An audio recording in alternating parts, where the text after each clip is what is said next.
Hello there. Before we start the video, let's know about Upptalk. Upptalk is a live, interactive platform for software training, furnishing robust personalities who could take on universal business platforms. This video is about Workday Prism Analytics. Workday Prism Analytics is a self-service analytics tool for HR and finance departments that allows them to bring in external data, merge it with current financial data or people, and display it using Workday's reporting platform. This provides you with a comprehensive collection of instincts that could be completed in a matter of minutes. Workday Prism Analytics enables global enterprises to put people first by uncovering essential value-add analytics and insights about their processes, people, and operations from across the organization, resulting in more informed business decisions. The topics will be covered in Workday Prism Analytics. Prism Analytics, Prism Workflow and Prism Setup, Prism Analytics Data Management Workflow, Data Catalog, Table and Dataset Lineage, Prism Data Usage, Data Sets. Don't forget to like, share, and subscribe. This video will be covered by Mr. Krishna, who is Certified Trainer in Workday Prism Analytics. Let's get started.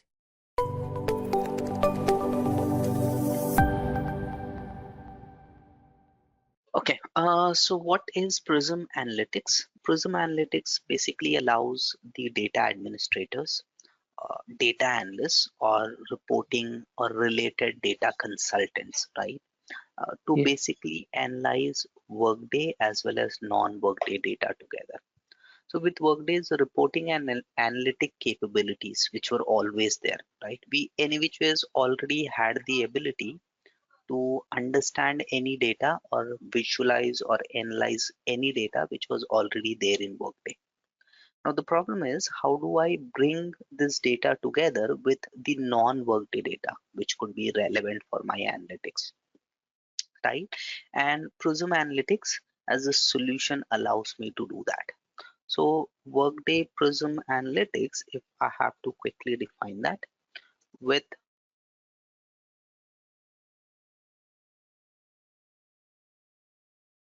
So with Workday Prism Analytics, the idea is your data admins, data analysts, administrators, consultants, they can basically analyze both Workday and non-Workday data together.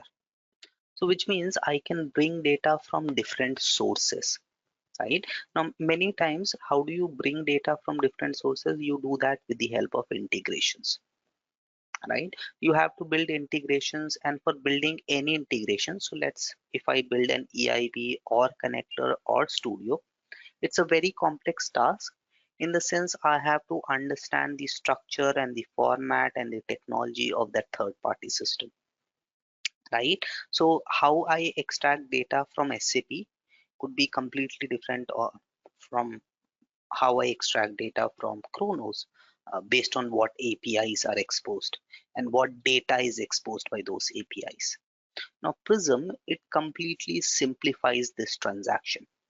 So unlike connectors, for example, wherein we have 200 plus connectors and a lot of generic connectors, lot of specific third-party named connectors. So we have specific connectors which are available to connect Workday with SAP. There are specific connectors for different benefit vendors, let's say Aetna and Emery Health and so on and so forth. So there are specific named connectors available which allow us to link Workday with those specific named third-party systems. Similarly, we have generic connectors as well. We have, for example, core connector worker. So there is this huge inventory of named connectors as well as these generic connectors, which are used for connecting and getting data or sending data from Workday to those third-party systems. But then that list is not enough, and that's why we build, and that's when we build our studio integrations. Now Prism Analytics, it completely removes the need for building different integrations for different third-party systems. So it makes use of a standard and very simple interface for getting that data, and you do that with the help of either files or with the help of SFTP server. And we'll talk about those aspects in detail later. So the idea is because you can bring data from multiple sources and analyze it together, your data analysis is much faster. It is easier to perform. It is secure, and we'll talk about security in detail. So the data in Workday Prism Analytics, it adheres to the Workday's configurable security framework. So you can define, similar to how when you build your reports, we apply the domain security or the data set security. Now the same security can also be applied to data which is coming from different sources, even if that is a non-Workday source. So your analysis becomes faster, it becomes easier, it becomes more secured. Okay, so the Prism workflow, it's very simple. If I have to define the high level workflow, it is simple 3 steps. One is to get data, right? And this could be from Workday or external. So the first step of any Prism workflow is to get data. So the first one is get data. The second one is prepare data. Your data is coming from different sources. You are getting raw data. It has to be prepared for final analysis. And how do we prepare it? By basically blending this data coming from different sources, transforming it, applying Prism calculations, applying security permissions, performing unions, joins, and all the different types of data transformation steps. So with preparation, we talk about cleansing and transforming data, right? We talk about blending data in different data sets. I will talk about what is a data set as we go through this course. Then we talk about applying the security permissions, which will basically allow you to control who has access to which data or which part of the data that you are preparing through your Prism Analytics.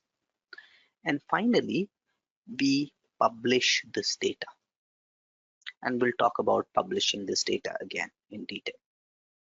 And then once this data is prepared, it is ready for analysis.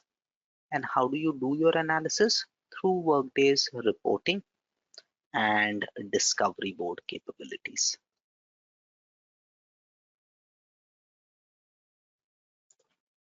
So these are the 3 simple steps for which is part of any Prism workflow. Okay, now we'll talk about these steps in detail as we go through the Prism data management workflow. Okay, before I go there, what are the Prism setup steps? So Prism setup. So when we talk about data sources are only used for the purpose of reporting. So when you build your reports, obviously you select the relevant data sources on the relevant business objects. And that's what you do for building your reports, right? But when we talk about any functionality, you're not talking in terms of data sources and business objects. They would get automatically activated, provided you activate the functionality first, right? And this is true whether you talk about payroll or compensation or Prism or any other module, submodule in Workday. Okay, the first thing, your tenant should be enabled for Prism Analytics. So the first thing obviously is you allow Workday to enable Prism Analytics on your tenant, right? And when would Workday enable Prism Analytics on your tenant? Obviously based on your purchase agreement and your subscription agreement. So the first step is to basically have that agreement with Workday. Now, many people think that Prism is a separate tenant. Prism can be enabled in any tenant for yourself. So you have your normal Workday tenant wherein you're handling your HCM or compensation, your reporting. In that very tenant, you can go ahead and enable Prism Analytics. So the first thing, we don't need a separate tenant for setting up Prism Analytics. All right. Okay. However, this needs to be enabled. So Workday will enable Prism Analytics in the defined tenant, right? And this depends on your agreement.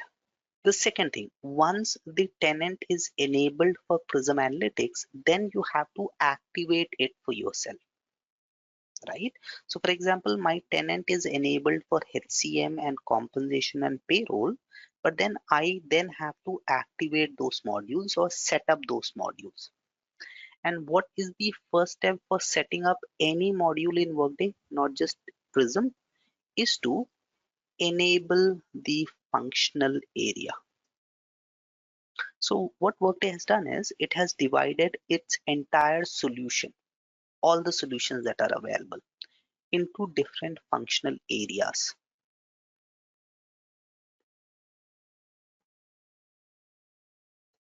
So Workday, it has divided its entire solution or solutions into different functional areas.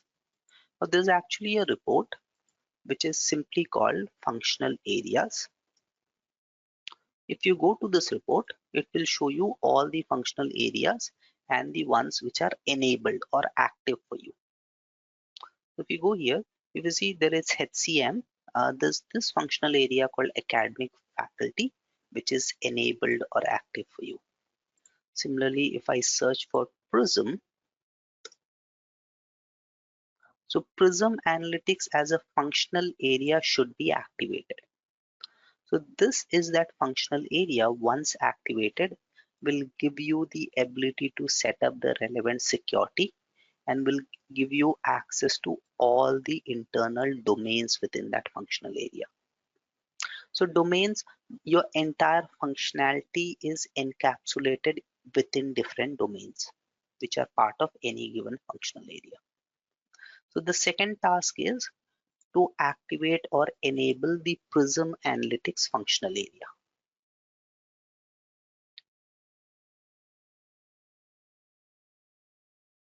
Activating a functional area is not really a security job, right? Activating the relevant domains within that functional area is a security job. So this is something the functional team or you as a Prism Analytics member would do. Okay, and one thing to remember when it comes to Prism, there wouldn't be usually a separate security team which will do that. You would be responsible for managing the appropriate security as well.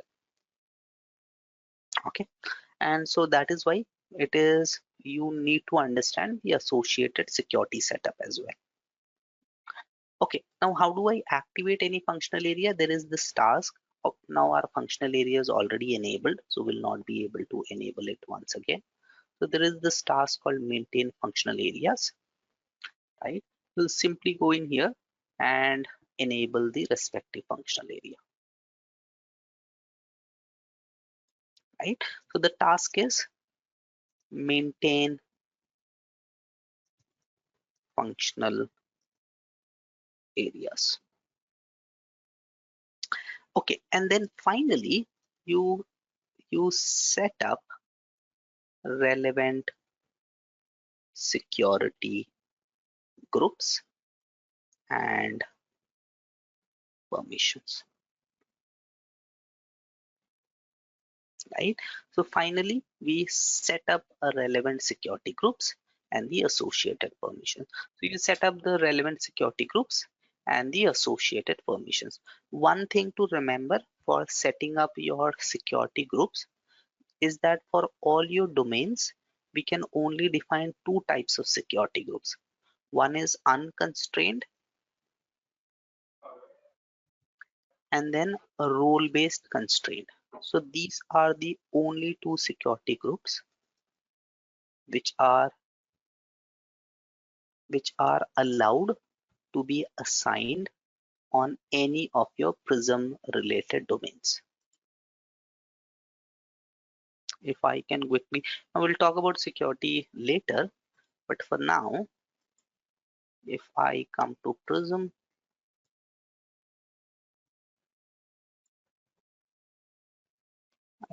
and these are the different domains. Let me go to one of these.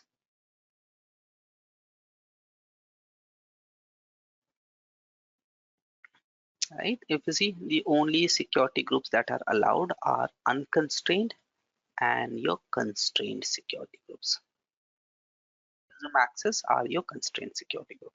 You cannot go ahead and create, for example, a job-based security group or any other security, an integration security group, and so on and so forth, and assign it to your Prism domains.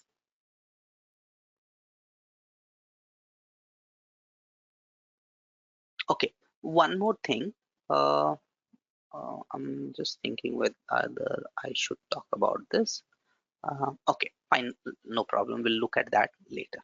So these are the three very simple steps that we need to define for enabling Prism Analytics in Workday. Okay, now let's look at the Prism Analytics data management workflow. So this entire course that we'll cover will actually be talking about these 5 steps which are part of this workflow. So and these are very simple logical steps. Once we understand them, we'll be able to remember the entire Prism setup. It's very simple to go ahead and define Prism Analytics. Okay, so the first step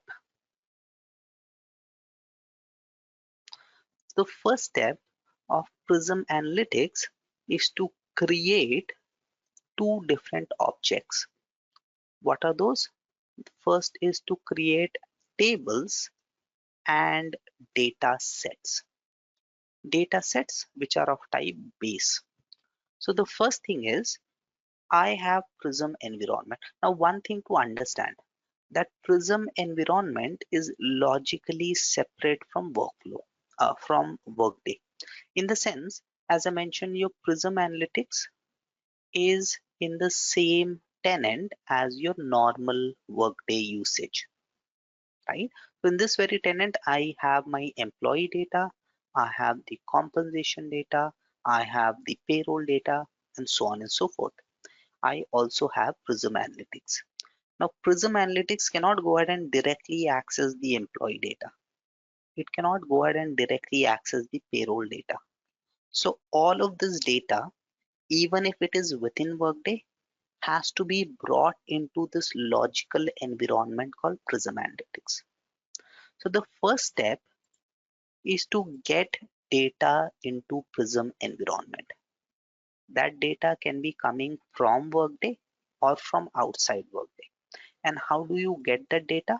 By creating tables and base data sets. So the first thing is to create tables and base data sets to bring in data. Bring in data into your Prism environment. And this Prism environment is referred to as data catalog. We'll look at this data catalog in detail. So the first step of Prism data management workflow is to create tables or is to bring data into your Prism environment, and you do that by creating tables and base data sets. Right? Now in the context of ETL workflow, ETL is a generic term which is used in uh, many business intelligence tools or BI tools, right? And in that we use the term called ETL: extract, transform, and load, right? So in ETL context, this is the data extraction step or the extract part of the ETL workflow, because this is where I'm extracting data from different sources: Workday, non-Workday, right? So bring data into Workdays or Prism Analytics data catalog, right? And this data could be Workday data or external data.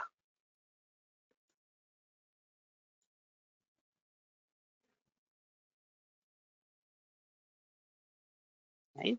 So that is my step number 1. Okay, then we have the step number 2.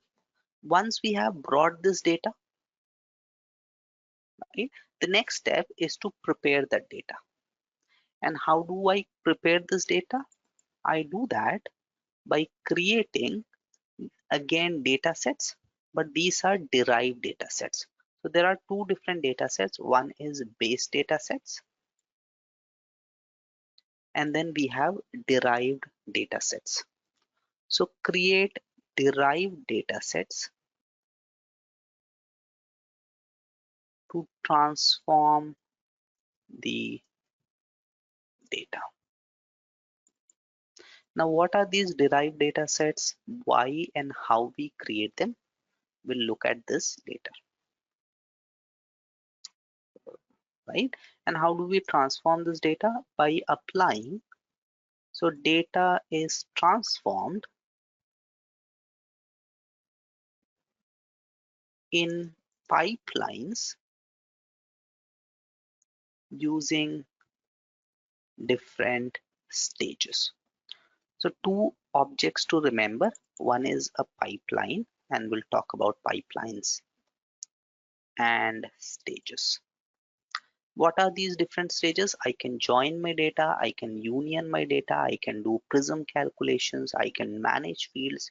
So data is transformed by joining them, by blending them, by adding different modifications, calculations, and so on and so forth. So this corresponds to, so in ETL workflow,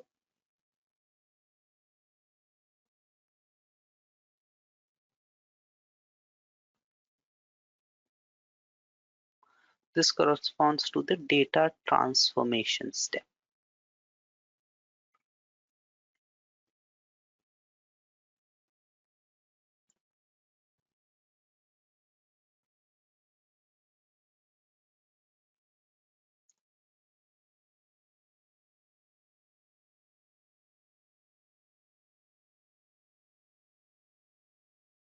The third thing, once you have transformed this data, the next aspect is to apply security to the data.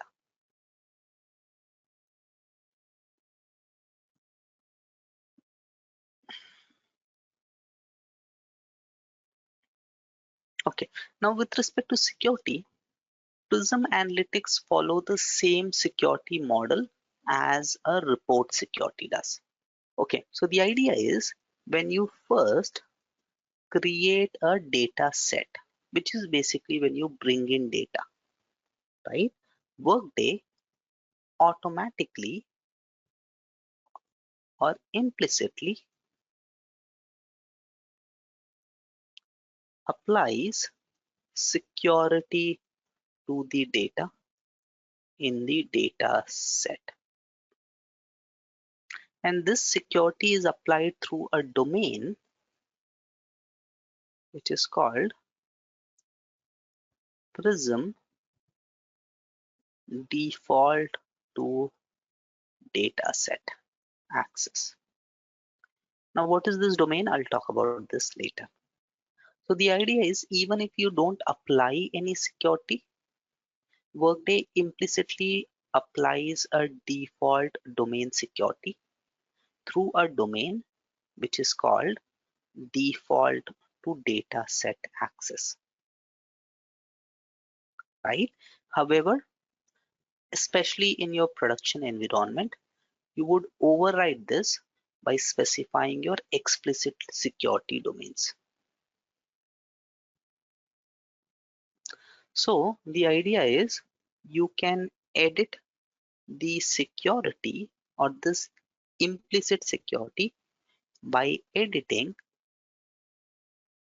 the data source security. So as you mentioned, all security is applicable on the data source, on the data set. So what is this data source security? How it works on Prism data. Again, we'll talk about this in detail when we talk about the security aspects of.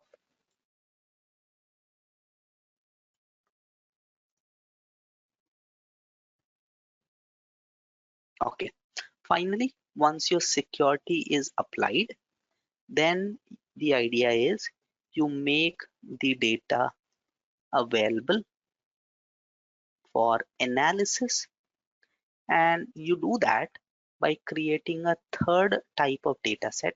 Or you actually don't create this third type of data set, you define this data set, which is called published data sets. So you make the data for available for analysis by publishing your data sets. And when you publish your data sets, it creates a published data sets. So there are different objects that we'll talk about. We'll talk about base data sets. We'll talk about derived data sets. We'll talk about published data sets. We'll talk about pipelines.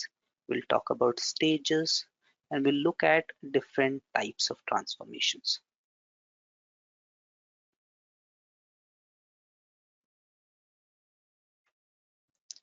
All right. So when data set is published, right? Data in the data set. So when you publish a data set is nothing but a collection of data, which is collection of rows and columns. So data set is nothing but a collection of data. So when you publish this data set, the data which is part of this data set, it becomes available for analysis. So data in the data set is made available for analysis. And how is it made available? By creating a data source. So this happens by creating a Prism data source. So just like when we create a normal report, we use a data source, which is Workday delivered data source. We can use all active and terminated workers. We use all workers. We use workers for HCM reporting. We use assign adjustment force. So there are different types of data sources which are available. And these are all Workday delivered data sources. In exactly the same manner, when you publish a data set, Workday creates a data source, and that is the Prism data source. On this data source, then Workday applies the data source security that you defined earlier, which is what controls who would have access to the data source. Now, how is this controlled? Using your step number 5. So once you have your data source created, you can then build reports on that data source. So finally, after a Prism data source is created or is available, you can use it to create reports and visualizations. So finally, how do you analyze any data? You analyze it by building reports, right? So once Workday has created your Prism data source, it acts exactly like a Workday delivered data source, which means you can now create advanced reports, you can create matrix reports, you can create composite reports, you can create discovery reports on this data source and use it for your analysis and your reporting. So as we go through this entire course, this is all that we'll be looking at. We'll be talking about these 5 steps to understand what Prism Analytics is. So the next thing that we'll talk about, so having discussed all of these basics, let's go into the tenant and look at this environment. So the first thing that we'll talk about is the environment itself. As I mentioned, Workday's Prism environment is logically separate from the entire Workday tenant, and that environment is called the data catalog. Okay, so let me log in.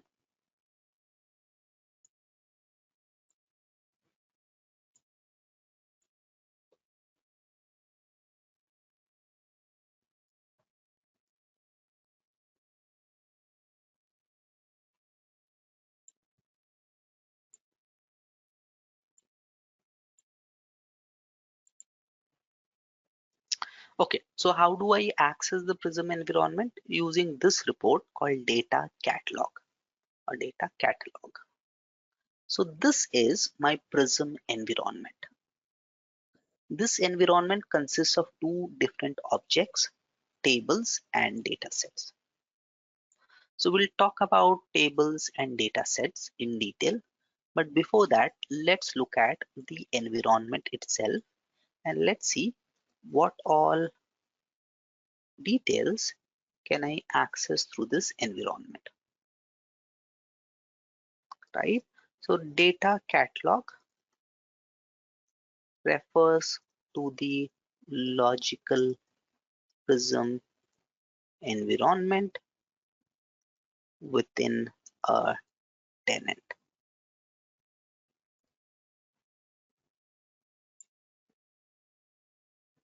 Okay, now this is divided into different sections. This one is called the data catalog details panel. So one on the left hand side, this is referred to as the data catalog details panel.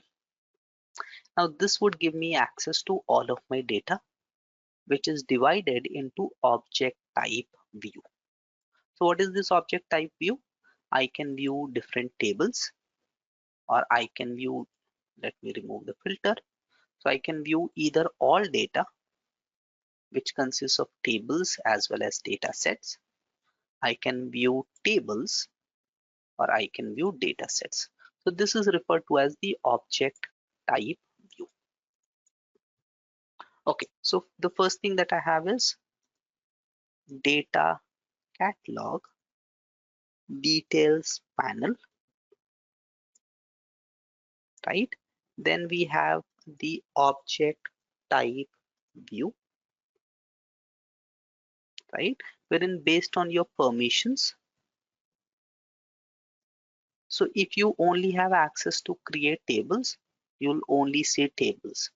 If you only have access to create data sets, you'll only see data sets.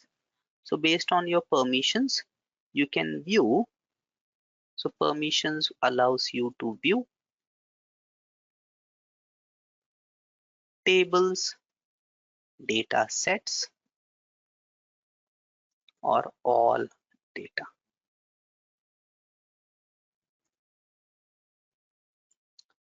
Okay, the next option is to create your different objects. Now, obviously, you can see data which is part of these different objects which are already created, and we'll see how the data looks. But before that, if you want to create any new object, you can click on this create button. So this is what allows you to create your different objects to bring in your data. Now here you'll see two types of objects. One is base data sets and derived data sets and tables. So if I go in here, you can create, if you see base data sets, you can create derived data sets and you can create tables. So this is what allows you to bring and transform your data as part of your Prism Analytics setup. Okay, so these are your data import options. The next one is your data import options, and these are base or derived data sets and tables.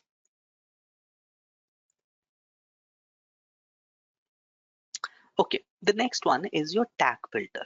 Now the problem with this is, if you see when I click here, how many data sets are there? There are, I think, at least 30-40 different data sets. And these were created as part of different project requirements. So some of these, if you see, were created just now. Some of these could have been created back in 2018, 19, and so on and so forth. So you may want to transform different types of data for different Prism requirements. Now the problem is it becomes very difficult to manage your data, right? So the Workday best practice is you define tags for your data or your data sets and your tables. The advantage is you can click on these tags and filter on your tags. So I am filtering, let's say, on Prism, and it shows me all the objects which were created for Prism. So unlike your studio wherein you have the ability to link multiple integrations to through an assembly project, here you don't have the ability. So in order to manage your data, it is recommended, it's a best practice that you define these tags, right? Now there's two way, either let me remove this.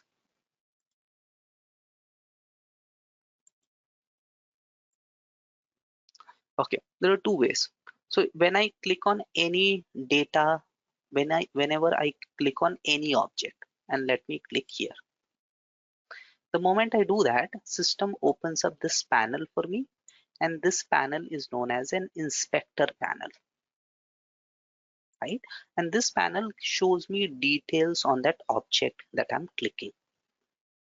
So it shows me that this data set, it was last modified on this date.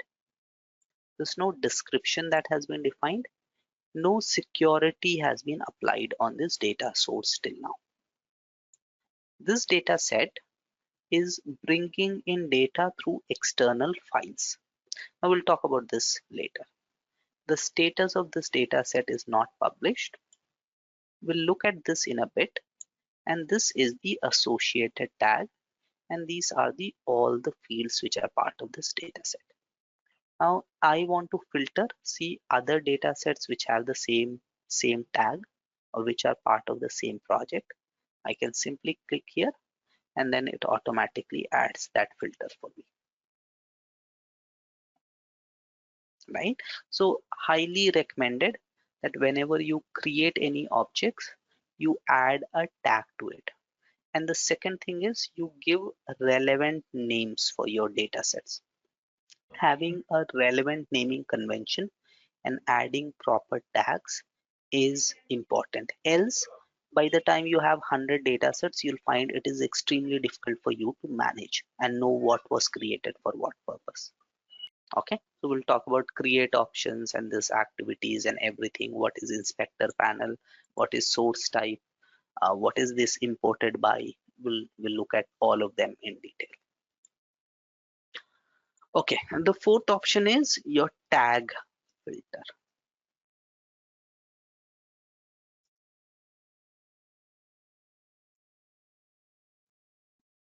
And then we looked at inspector panel, right? So inspector panel, it shows the details of the object. So what all details that does an inspector panel show? It shows the tags associated with that object. It shows the fields in that object, right? Which is what columns are in that object. It shows the security associated with that object, right? It shows the data source and it shows something called imported by option. Now we'll talk about this imported by option in a bit. So when I click here, it shows me this imported by option. Similarly, when I click here and click on this once again, it shows this imported by option. So what is this imported by option? We'll talk about this when I talk about lineage. So for now, it just tells me that the data in this data set is imported by data in this data set, which means employee headcount pension, which is a BDS.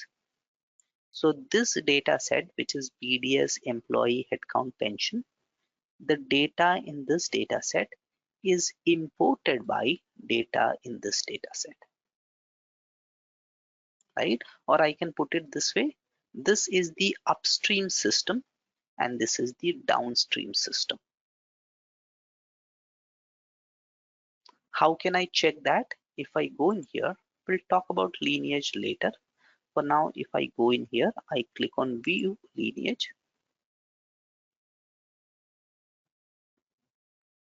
You'll see this DDS, it is imported, it is importing this BDS. So that's why when I click on this BDS, it showed me that this BDS was imported by this data set. Now, what is this diagram? What does it mean? I'll show that. Again, when I click here, this data set, if you see, is imported by this data set, which is this data set here. So headcount union. So this data set is imported by this data set. This data set, if I click here, is imported by two data sets. One is this one and the second one is this one. And that's why I see two imported by options, right? So this is the downstream system which imports data from this upstream system. Similarly, this is the downstream system which imports data from this upstream system. These two are downstream systems which import data from this upstream system. Similarly, this is the downstream system which imports data from this as well as this upstream system. All right, so this is referred to as a data set lineage. So if you have asked that, let me show you another. Let's take this one. Now we'll use this as an example for our structure as well. Let me. So when I click on any data set or table and right click it, it shows me a lineage, right? So what is a lineage? Lineage basically shows me the interrelationship between different objects. So if you see, in this case, these three are my BDS or base data sets. So can I only have one base data set? Not really. I can have any number of base data sets. So this is the lineage diagram of this data set. So it basically shows me how this data set is importing data right from the very source.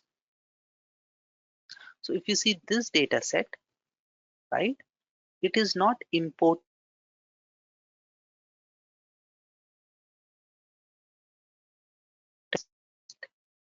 It is imported by this data set, which is this one, right? So what is a lineage? A lineage shows the interrelationship between different data sets and different tables.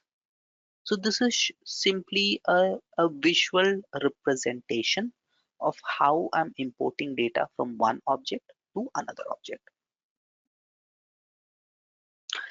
Okay, so as part of this, let's talk about the table and dataset lineage. So when is this lineage created? As you create your different data sets and you import data into those data sets, Workday, based on the relationship that you have defined, automatically creates this lineage diagram, right? So lineage allows you to view the dependencies between different tables and data sets, right? A lineage, it shows two types of dependencies.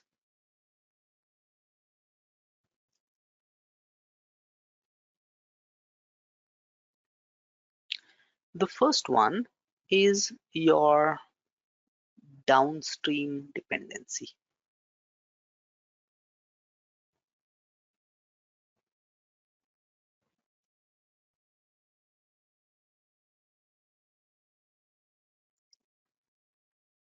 Okay, now I already mentioned what is upstream and what is downstream. So for this data set, this is upstream because this data set is importing data from here. So water always flows from upstream to downstream. Similarly, data flows from upstream data set to a downstream data set. So for this data set, this one, right? Let me uh, right. So for this data set, this one is the upstream, whereas this data exports data into it. So this one is the downstream. Now, one thing to remember that a base data set, it only has downstream dependencies because a base data set only exports data. A base data set or a table, it never imports data. So let me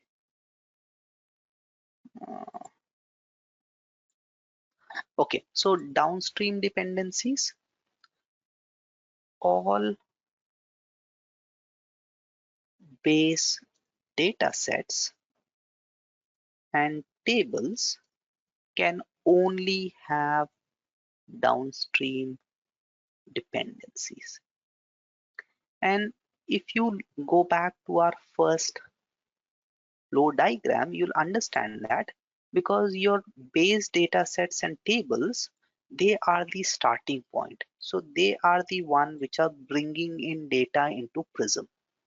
Once the data has been brought into Prism using base data sets and tables, from there it could be imported by many other derived data sets, which means your base data sets is the starting point of your Prism workflow.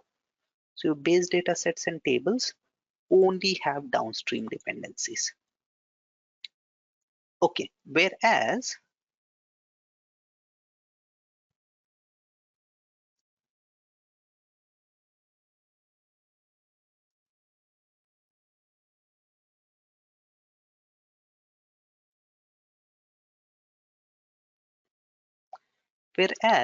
derived data sets, they may have upstream, they will in fact always will have upstream and or, right?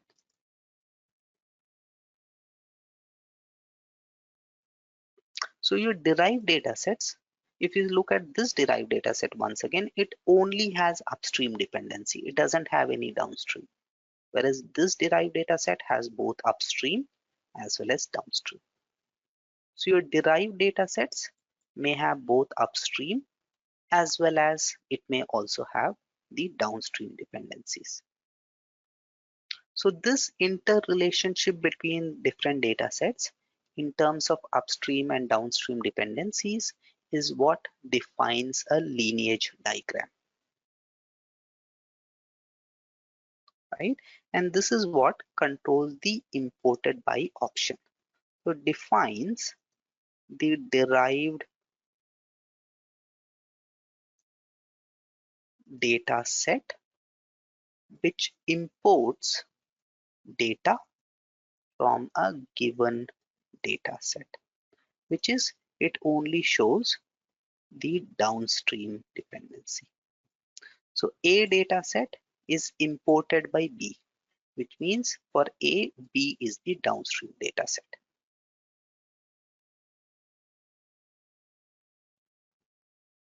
Okay. All right. Finally, on your data catalog, we have, so this is the fifth option. Uh, Under data catalog, we have inspector panel, we have tag filter, and then table and dataset lineage. I can view from the inspector panel. Finally, I can also see Prism Data Usage. Now, this is a very important metric because your commercial agreements, so anytime, anywhere I am, if I want to go back to the data catalog, I can simply click here and it takes me back to the data catalog. Okay, the next one, how much Prism you're using, your agreement with Workday depends on that. What do I mean? Excuse me, how much Prism you're using? So when you subscribe to Workday Prism Analytics, right? Your commercial, excuse me, one second. So in your data catalog, you have this activities button.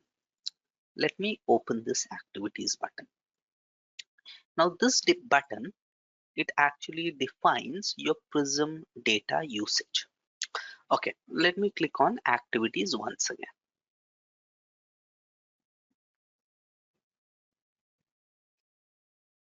Okay, now this shows you the Prism data usage.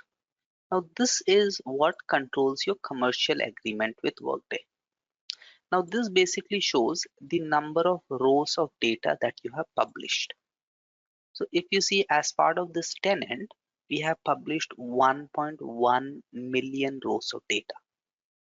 So when you have your commercial agreement with Workday, it depends on, they would say, okay, we, for X number of million or billion rows, this is the commercials.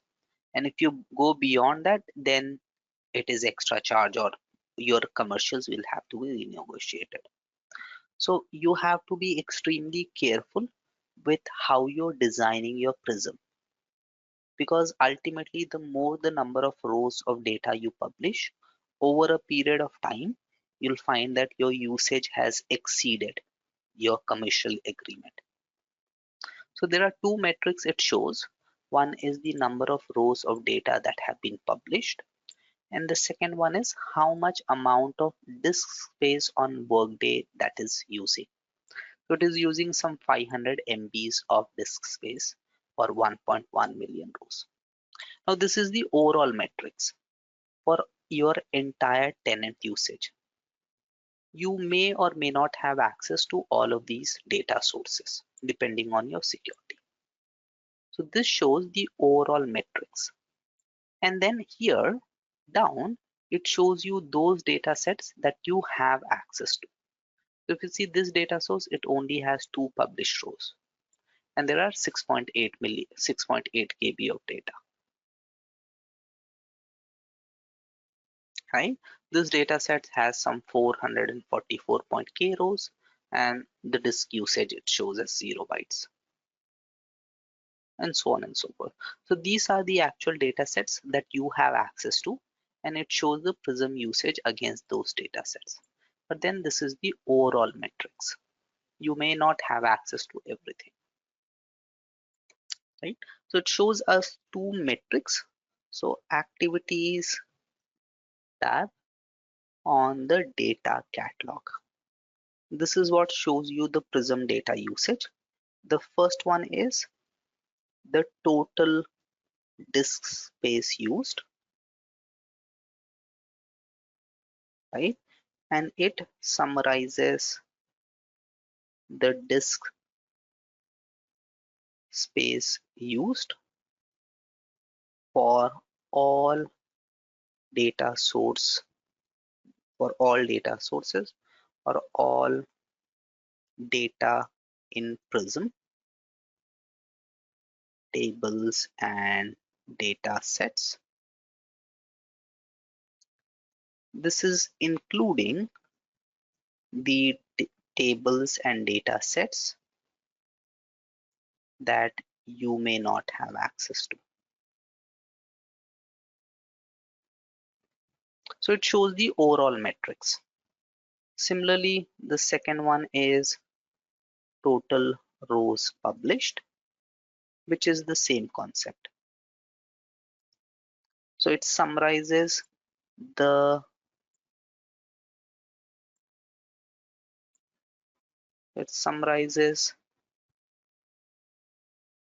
the rows of data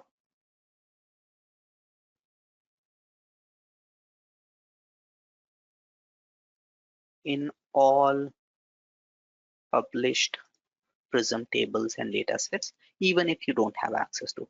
Whereas this table, it only displays those tables and datasets that you have access to, right? And then it shows me the publishing activities. So what publishing happened, when it happened, was it a success, what is a failure, and then I can go to the details and see those details as well. We'll talk about publishing in detail later. Okay, so that is an important metrics showing you your Prism data usage or your Prism usage. So now let's look at the data sets itself. So we have spoken about the data catalog. Now we'll look at data sets and we'll look at how we define our data sets. As I already mentioned, there are three types of data sets that we can create. The first one is a base data set. Then we have derived data sets. And finally, we have the published data sets. So what is a data set, right? Okay, so if I have to define a data set is a Prism Analytics object. So it is an object in your Prism Analytics setup. Okay, and what does this object do? It basically controls some underlying data and describes the processing logic to transform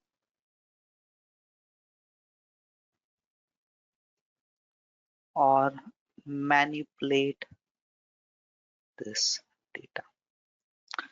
So a prism or a data set is an object that shows you or that controls some underlying data and describes the processing logic to transform this data.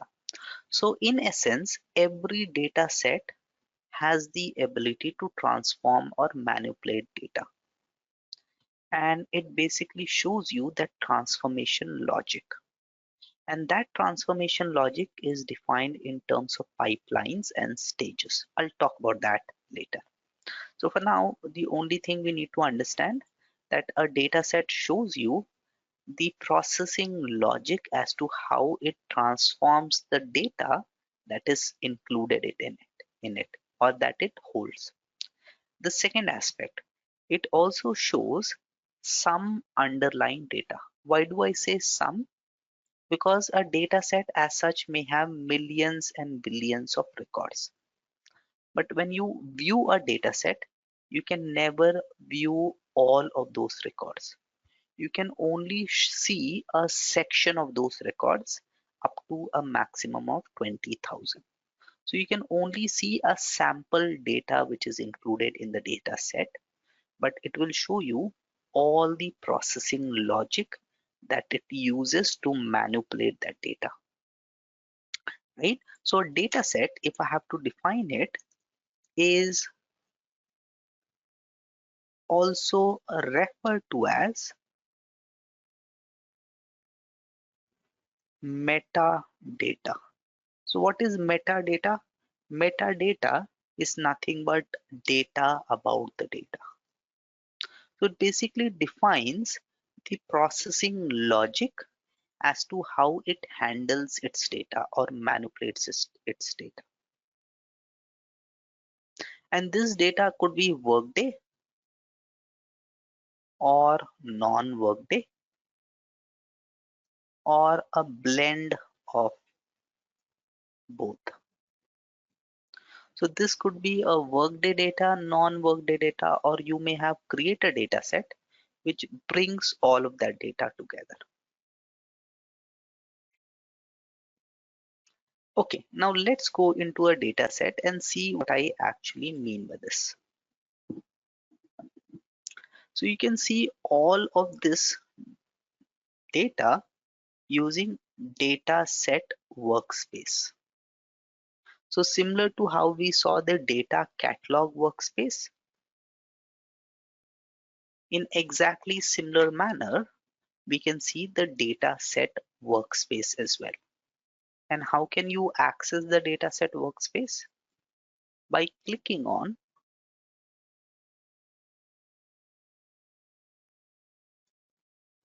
so I'll proxy as Logan because Logan has the extended authorizations.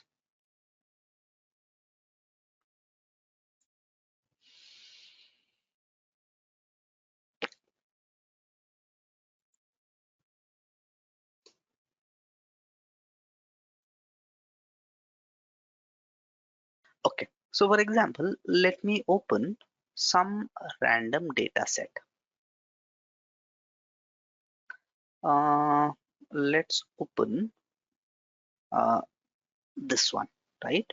So what I can do is I can right click and view that data set or view the lineage. We have already seen this. I can edit it. Let me start with view in new tab.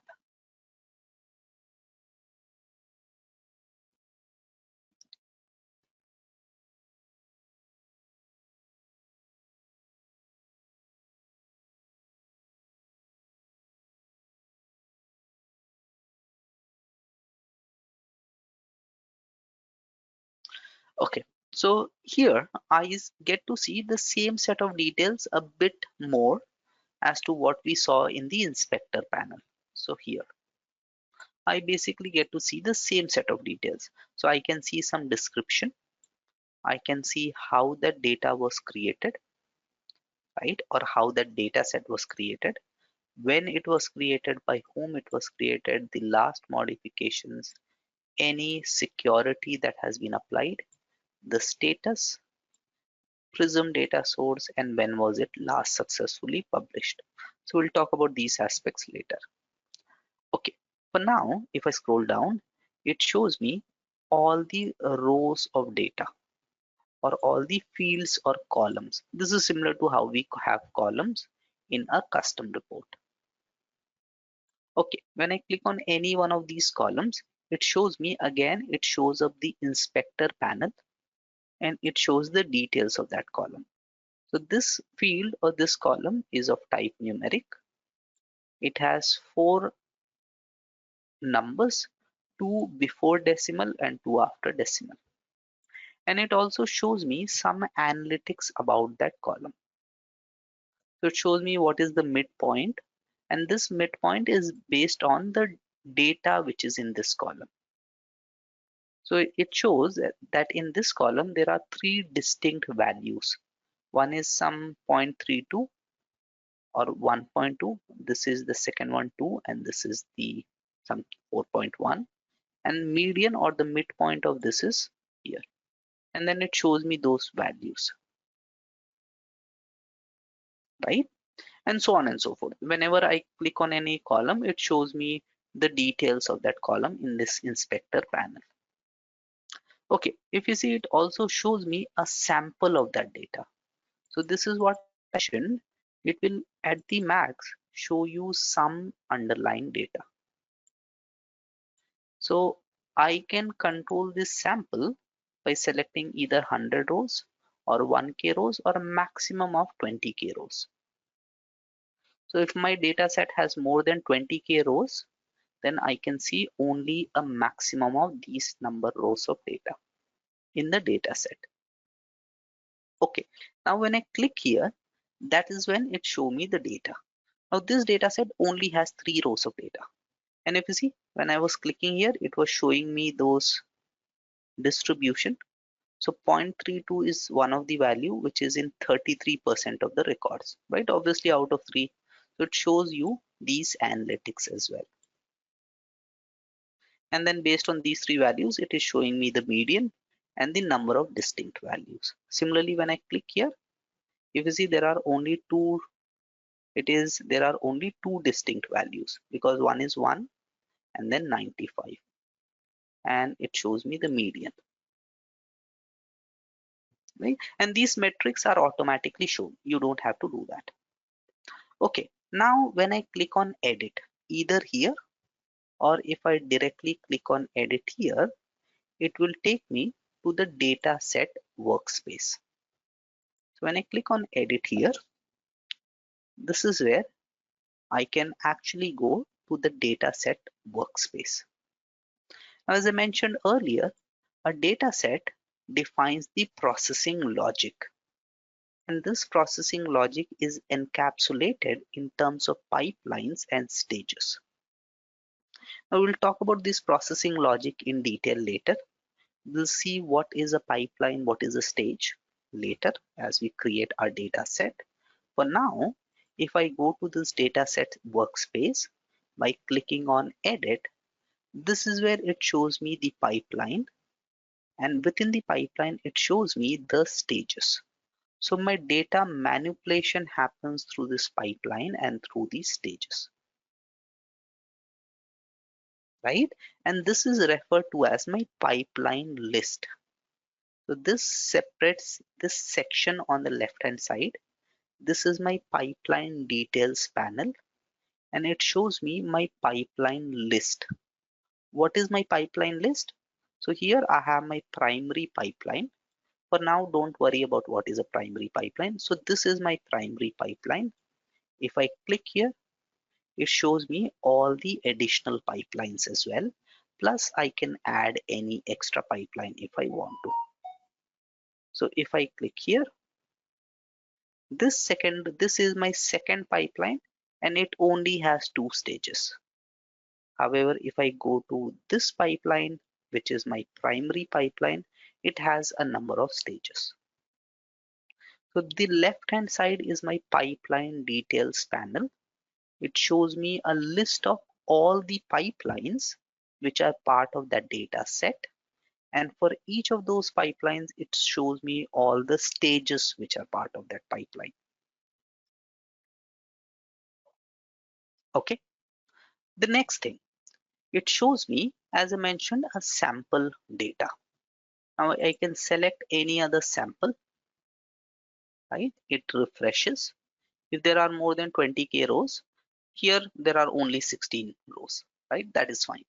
But some data set, if they, and obviously your data set in production, they may have hundreds and thousands and millions of rows. So you can see a maximum of 20k rows, right? Okay, if you want, you can go back to your data catalog by clicking on here.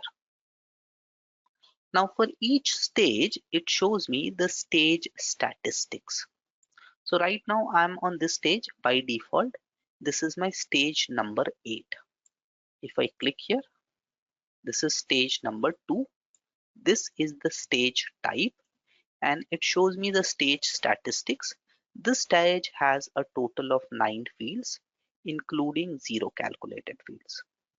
If I click here, this stage only has 6 fields, and there are no calculated fields.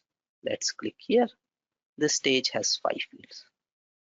So when I click on any stage, this shows me the stage statistics, as well as the data that I see here is relevant for that stage. So here, if you see, when I click on manage stage, how many rows of data is there? I have 41 or 42 rows of data, right? Let's click on here. There is only 16 rows of data, and the columns as well, if you see, have changed. If I click here, again I have 41 or 42 rows of data, and these are all the columns. So when I click on any stage, within my pipeline details panel, my details data section or my example data section automatically refreshes and it shows me details relevant to that stage, right? So this section is known as my example data section because it simply shows me the example data. If there are number of fields, now here there are just 15 or 5 or 6 fields, but you'll come across data sets which may have 100 plus fields. You can quickly click here and you can select fields from here, right? Instead of you having to scroll through this and see which field is where, you can directly click here. It will show you all the fields. So for example, if I click here, there are 9 fields and all of these show here and I can quickly select that field, right? Okay, if I want to add any new field, a new calculated field, right now if you see there are 0 calculated field. I want to add a new calculated field. I'll click here, right? Now there is one calculated field and I can define the calculation that for that field. Once I've done everything, because I've made some changes, it now enables the save button for me. And I can go ahead and save the changes that I've done. So now overall there are 10 fields out of which one is a calculated field. I've not defined any calculation for now. We can go ahead and define calculations. For now, we'll not do that. I want to add a new field. I can add a new field. Now there are total 11 fields, 2 of which are calculated fields. All right, let's go back to the data catalog. Any point in time, you can go back to your data catalog from here. Okay, the second thing before I do that, when I click on any field, again, similar to how we clicked on a data set and it would show up the inspector panel. And similarly, when I view the data set as well, when I click on any field, it would show the inspector panel for that field within the data set. Exactly similar to that. So when I click on any field here again, it would show up the inspector panel. In exactly same manner, when I click on any field, it shows the inspector panel for that field. Now that inspector panel has 2 sections. For any standard field, it only shows one section, which is field type. So if I click any of these standard fields, let me, right? So if I click here, this is a field of type date, and then it shows me the values. Right? This is the only data that it shows me. However, when I click on any calculated field, it shows me 2 sections. One is field details and the functions library. So for now, for these calculated fields, we have not selected any functions, but this is similar to how we create our calculated fields for using calculated field functions. So here it shows me all the functions which are available. I can go through these set functions, select them by clicking on plus icon, or I can simply search for them. So let's say again hours, right? And it shows me all the matching, right? And then I can click on this plus icon and it automatically adds that function to this field. If I want to view the details, I can click on this arrow and it shows me a short description of what that function is, what is the syntax for that function, what is the data type which is returned, and then it also shows me a small example for each of the functions. So for calculated fields, your function shows or your inspector panel shows both field info as well as the functions library. For a normal field, it only shows the field info. Let's go back to the data catalog. It is asking me if I want to save those changes or discard them. I'm saying simply discard them. So this is the dataset workspace. Right? So click on edit to go to the dataset workspace. Right? What all options are available in the dataset workspace? The first one is the pipeline list, which is the left hand side column, and it shows the list of pipelines which are imported into that data set. The second one is it also shows the pipeline. When I click on any pipeline, it shows me the pipeline details, which basically shows all stages within that pipeline, right? When I click on any stage, it shows me the example data table. So whenever I click on any stage, for that stage, based on the data in that stage, it shows me the example data. Okay, then if I click on any field, it shows up the inspector panel, which consists of two things. One is field info and the functions library. So functions library, it is only shown for calculated fields.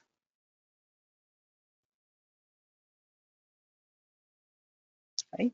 So field info shows me the top n values, the field type, etc. So it shows me what is the type of field, whether it is a date type field. It shows me the field statistics,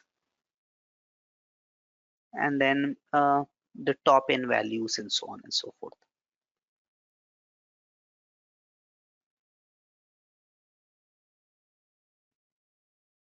Right?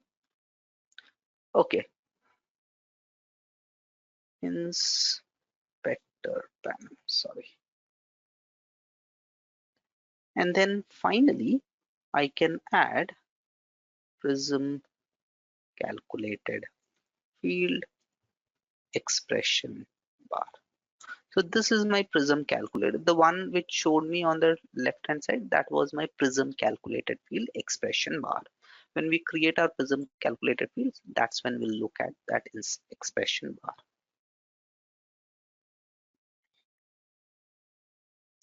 Okay, so there are a lot of other things to discuss.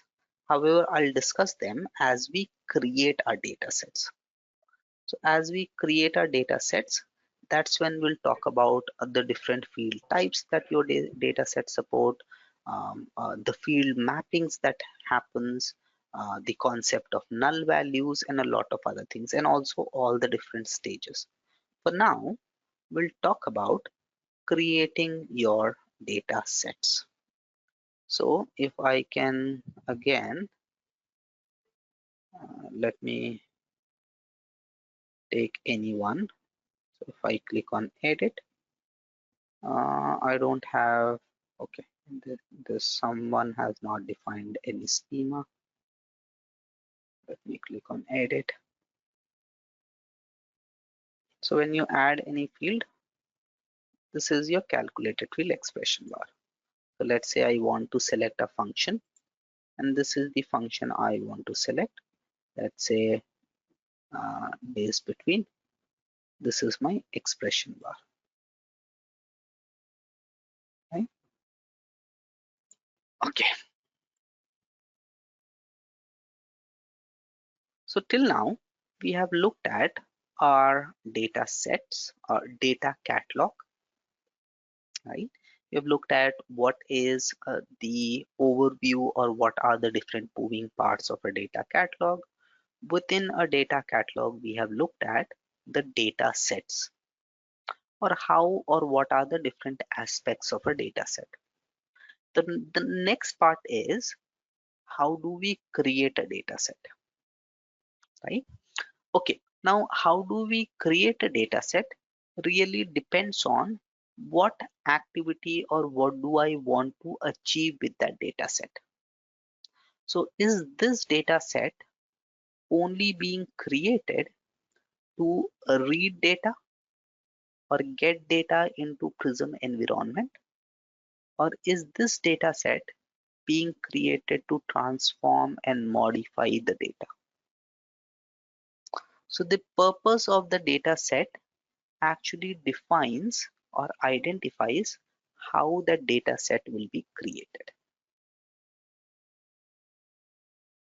Okay, and within that purpose, the way you want to get that data again defines the various subtypes for creating your data set. Okay, so let's start with creating our first data sets, which is our base data sets.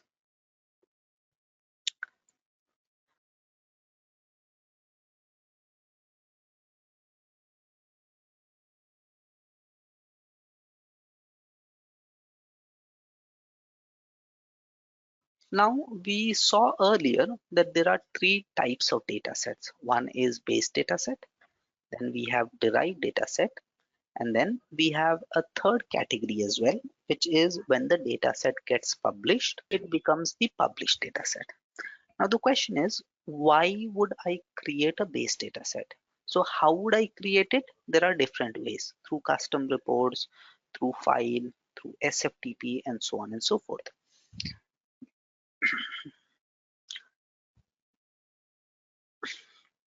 But the question is, why would I create it?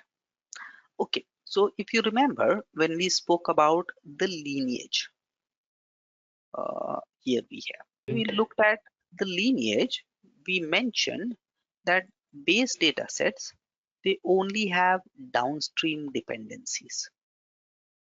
And why is that the base data sets only have downstream dependencies? So your base data sets act as the starting point. Now, what do we mean by acting as a starting point? Your starting point for any data transformation is getting data. So your base data sets and tables as well, we'll talk about tables, very similar concept with some minor variations. So we'll look at tables in the end. Okay, so the idea is you would create your base data set to basically get data into Workday. So create tables and base data sets to bring in data into your Workday Prism environment, which is data catalog. And that is why they only have downstream dependencies. Okay, so a base data set is created to extract or bring in data from Workday or external sources into the Prism environment. So base data set is created to extract data from Workday environment or non-Workday environment into the Prism environment, right? Okay, so while creating a base data set, you can only use one type of source, right? So how to extract data depends on the source type. So you can only use one source type, but then within that source type, you can use multiple source files. I'll talk about that in a bit more detail later. So for now, remember, a base data set can only be based on or created using one source type. And what are those different source types? The first one is from a custom report. So if I have created a base data set which extracts data from a custom report, I cannot go ahead and change it and change the source type to something else. So your source type can only be single. But then you can have multiple source files, which means you can run your custom report multiple times and load data multiple times into this base data set. Similarly, if you are creating a base data set which is extracting data from a file, it cannot go ahead and you cannot go ahead and change it later to extract data, let's say from a SFTP server. But then you can upload multiple files of that type. So there can only be one source type, but of that type you can load any number of files. Similarly, you can load multiple files from your local machine, and so on and so forth. So what are the three different source types, or what are the three different methods for creating a base data set? You can create a base data set from a custom report. And obviously when you say a custom report, it means you are loading Workday data. The next option is from a file. This is used for external data, and similarly from an SFTP server, this is again used for loading data through an external data. So there can only be one source type for a given base data set, but then there can be multiple source files. So a base data set is based on one or more source files.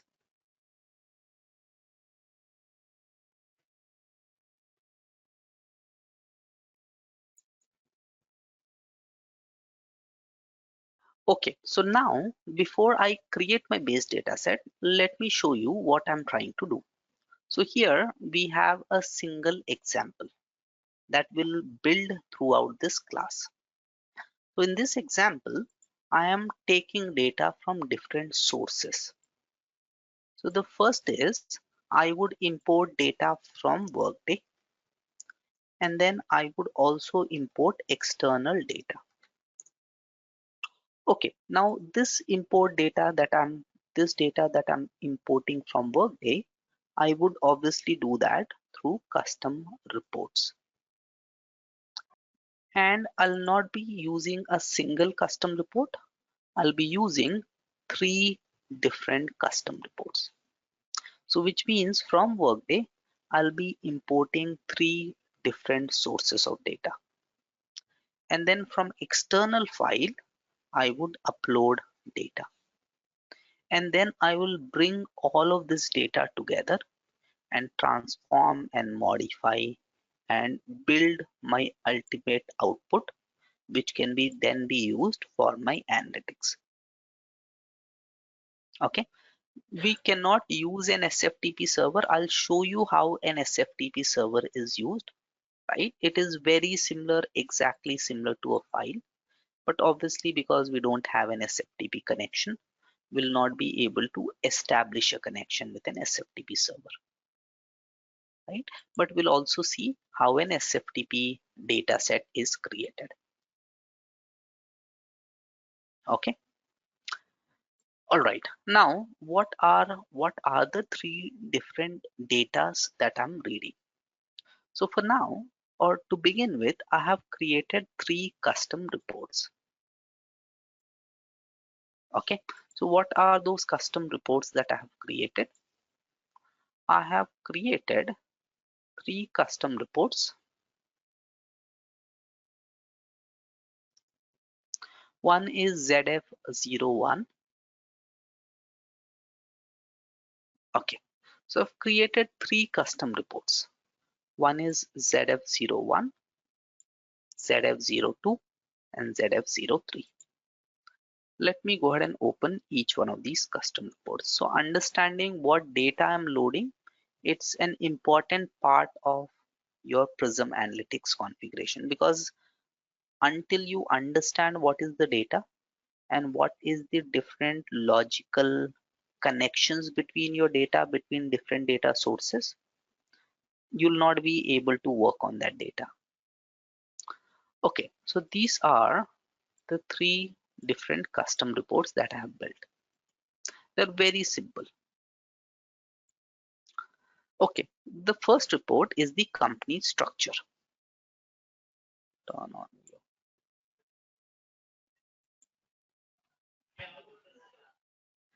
Let's click here. Right. So it shows those alternate columns now. Next thing, let's click on collapsible rows. Okay. So it is showing me, if you see the difference.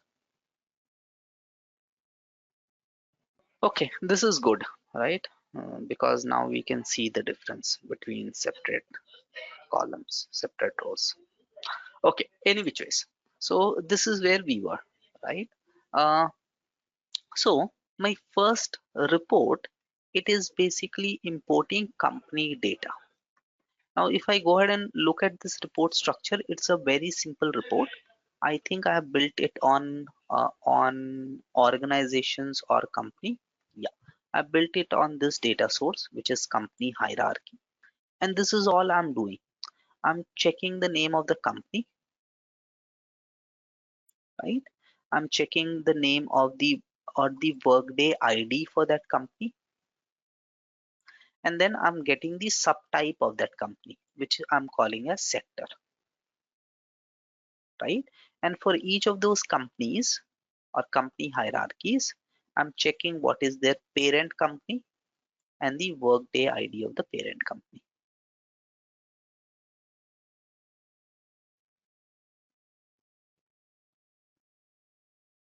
Okay. All right. So if you see, for each of these custom organizations, I'm checking, or each of these company hierarchies, I'm checking what is the superior organization and the Workday ID of the superior organization. So if I run this report now,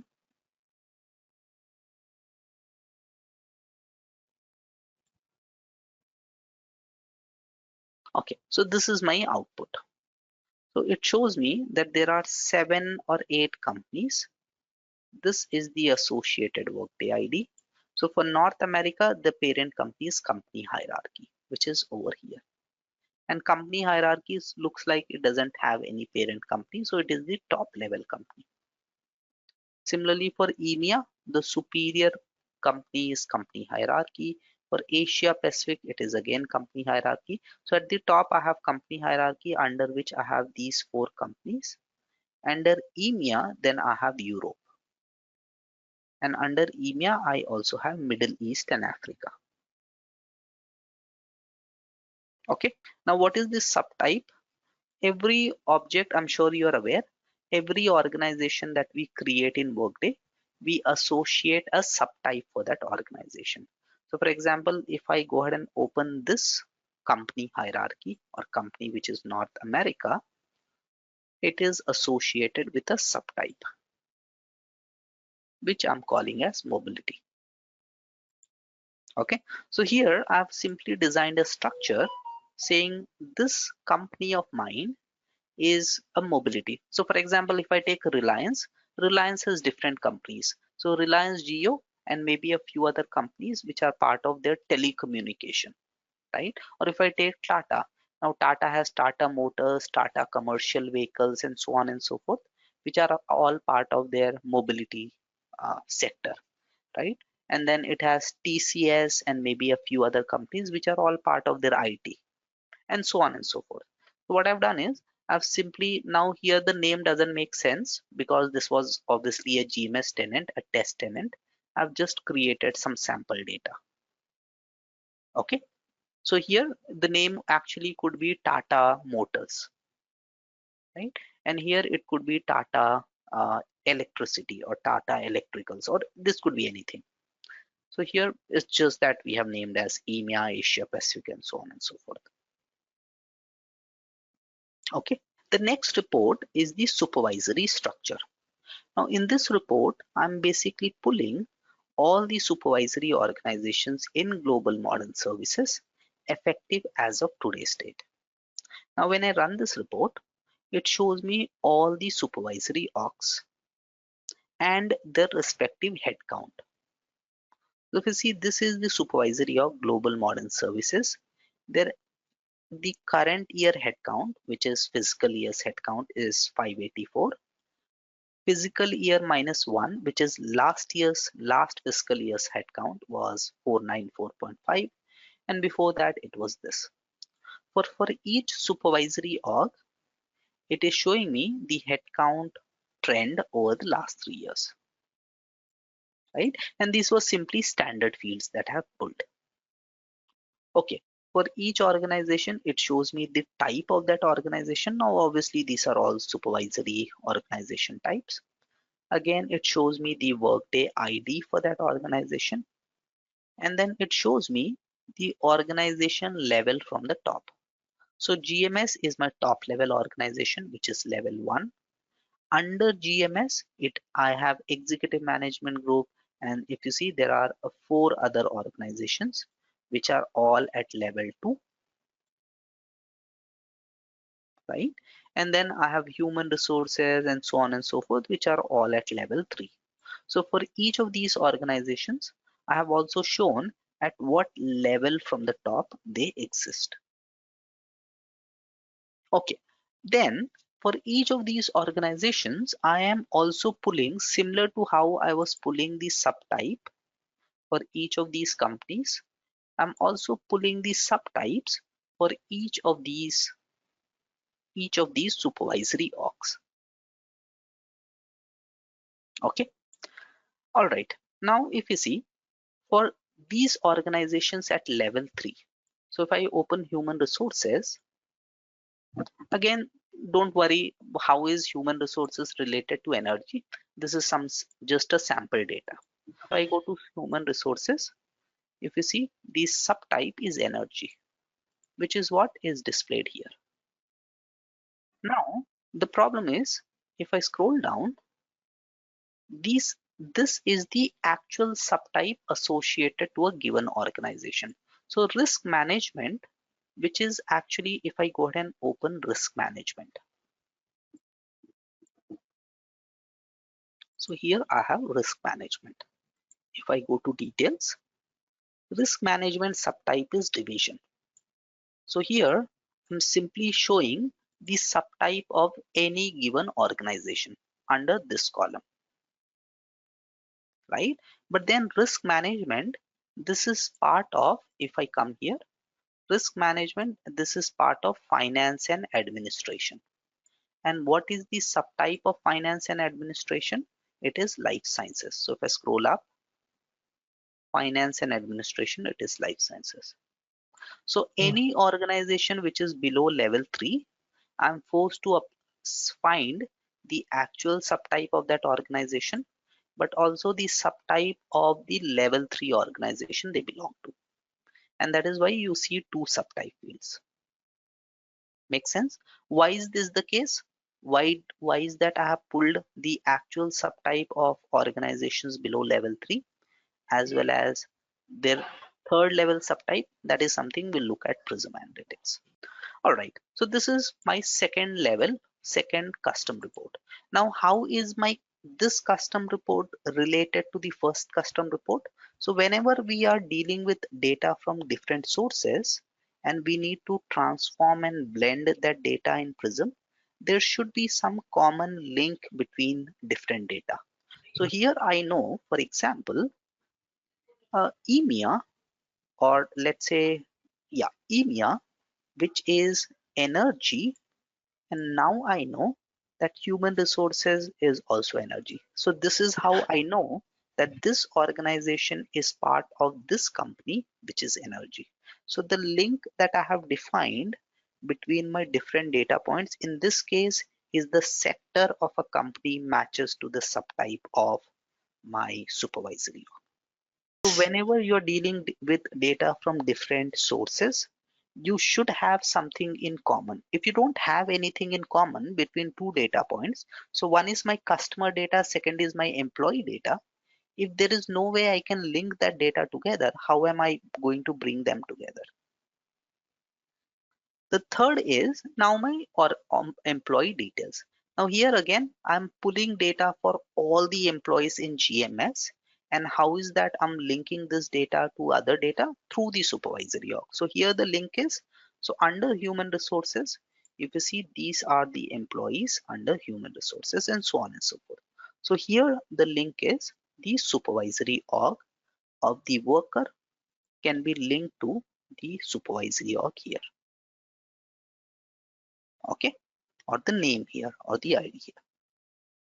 So this is, so my, what is that I'm ultimately trying to achieve? What I want is, for each of these companies, I want to understand all the organizations and the associated workers. And for each of these workers, I want to understand their headcount trend, their termination trend, their hire details, and I want to do reporting in all aspects on a given company. Okay. Now, in addition to this, so this is all of my data which is part of my Workday system itself. In addition to this, I would also be pulling some data from from outside Workday, and that data I'm pulling is in the form of a format file. So in Workday, you cannot manage any stocks for your employees. Stocks have to be managed outside Workday because Workday doesn't give you the functionality to manage employee stocks. So from outside Workday, I'm pulling the details of all the employees and what have been the stocks that have been granted to them, what are the stocks which are due to be granted, and what is the vesting schedule. So I'll talk about this data in detail when I actually import this data. For now, it is difficult to understand this data. This is simply a comma separated file. So this is my external data that I'll bring, and then I'll transform and modify all of this data together. Okay, so the first thing that I'll do is I'll create my base data set from a custom report. Just give me a second.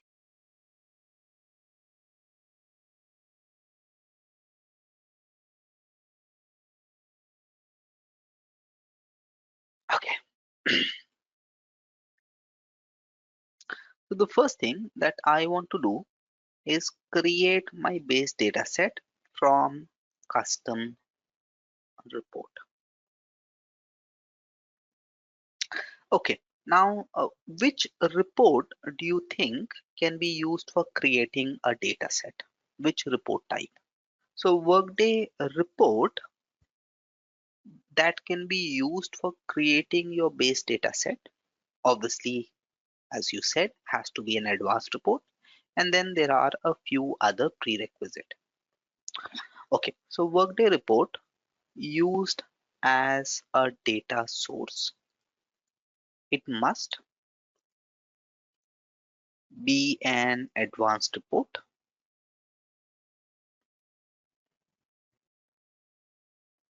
right? So data sets at this point in time do not support any other report types for importing data. So you cannot import a matrix or a trending or a transposed or a composite or any other report type. Okay, so the first prerequisite is the report should be an advanced report. Now, anywhere you want to use a report as your data source, it could be an integration or any other reference, your report should be converted into an RAAS. Okay, so if I go to this report,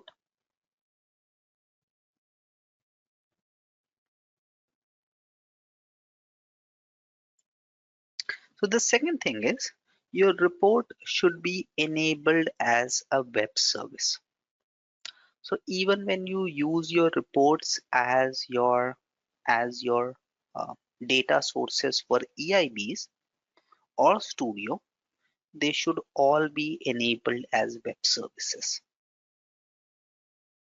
You have not enabled your report as a web service. Even if you have enabled it for Prism, it wouldn't work.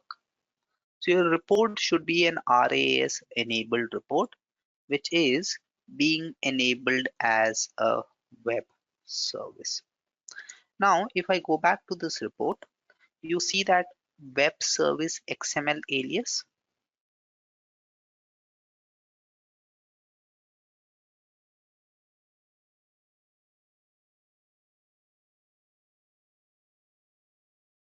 right? So the moment you enable any report as a web service, uh, what Workday would do is it would automatically add this. This is your column heading override value.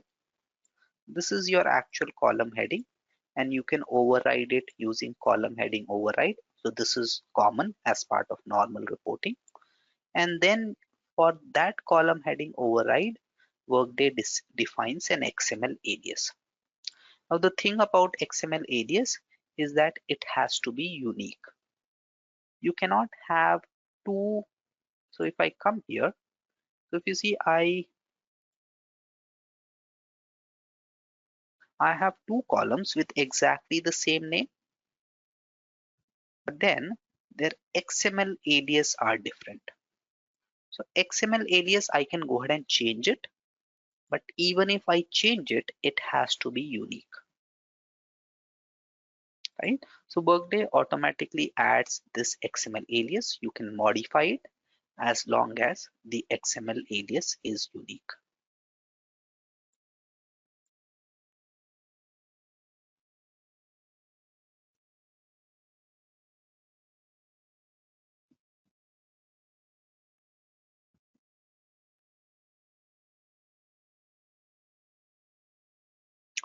This is strange.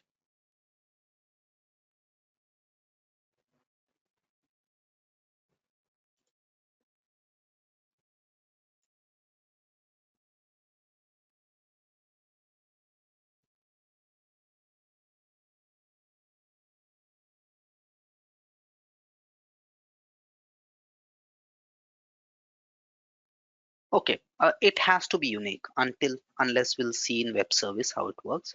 So this XML alias has to be unique, and if you don't define it as unique, Workday wouldn't even allow you to save your changes. I don't know why it allowed me, but it doesn't allow you. The second thing, once you have defined your alias and you have used a you have created a base data set for this custom report, that base data set would refer to these XML aliases. So if you later go ahead and change these XML aliases, then you'll also have to change your base data sets. So give meaningful names before you save your base data, before you create your base data sets. If later on you go ahead and change it, then you'll also have to change your base data sets or your data sets as well. Okay, so system Okay. refers to these XML aliases. The same is the concept for your integrations as well. So if you have built an integrations and later you change the XML alias, then your integration would fail.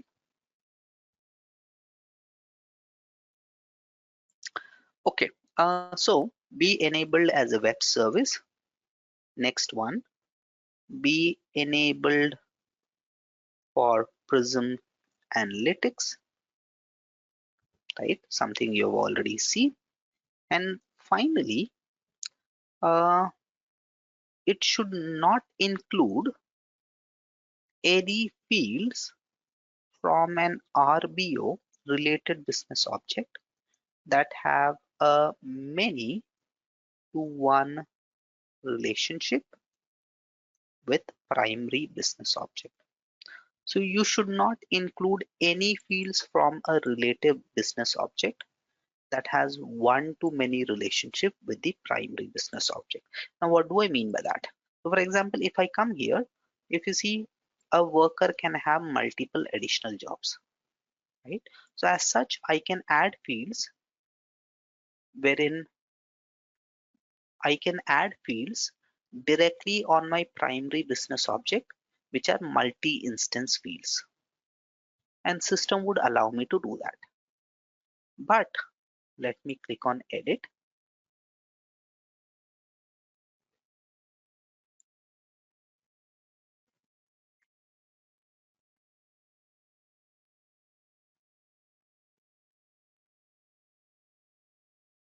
Okay, so what I want to add is, let's say, addresses.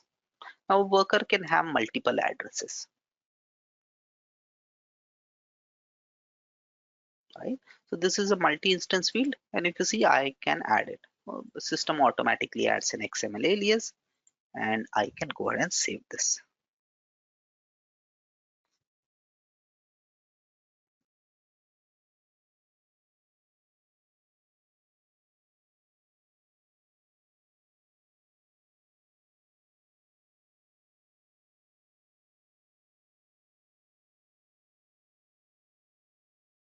So if you see, I'm directly adding the multi-instance field from my primary business object. But let me do it the other way. So I want to add, let's say, addresses, and here again, will this work? Let's see. Now it gives me an error. The error says the report cannot be enabled for Prism because it includes a field from a related business object. So addresses here is a related business object that has got one-to-many relationship with the primary business object, which is worker, right? So at point in time, can I add a field from a related business object that has one-to-many relationship with the primary business object? Okay, so cannot include any fields from an RBO that have a many to one relationship with the primary business object. And finally, if your custom report includes a currency field.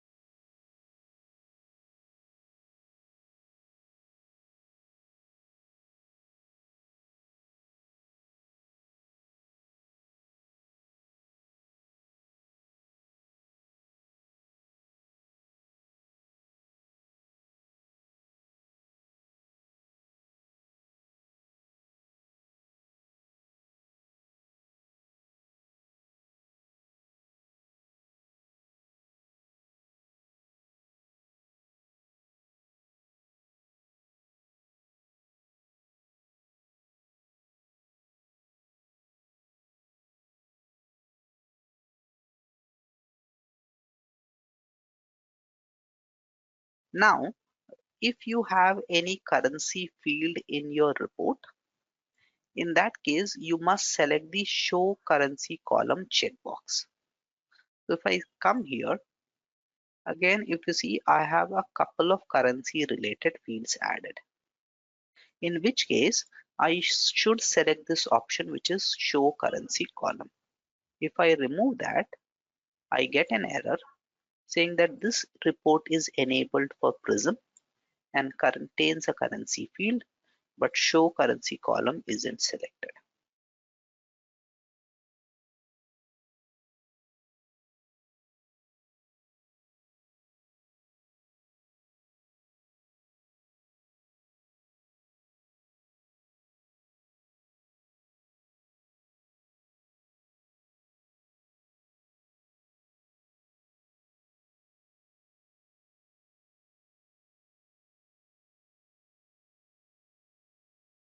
In Prism, whenever you are, unless you add the currency code, your Prism will not be able to identify, right, what is the relevant currency value.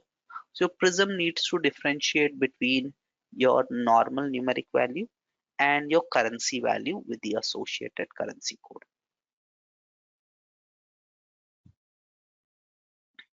Okay, and we'll look at that later. So these are the 5 prerequisites for creating or for using a custom report into your data source.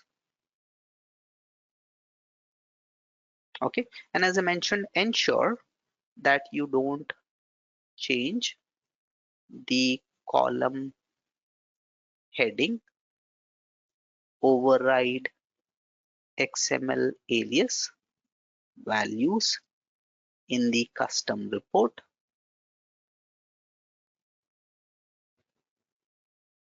definition, right, after data set is created. If you do that, your data set will fail, or it wouldn't be able to identify the right column.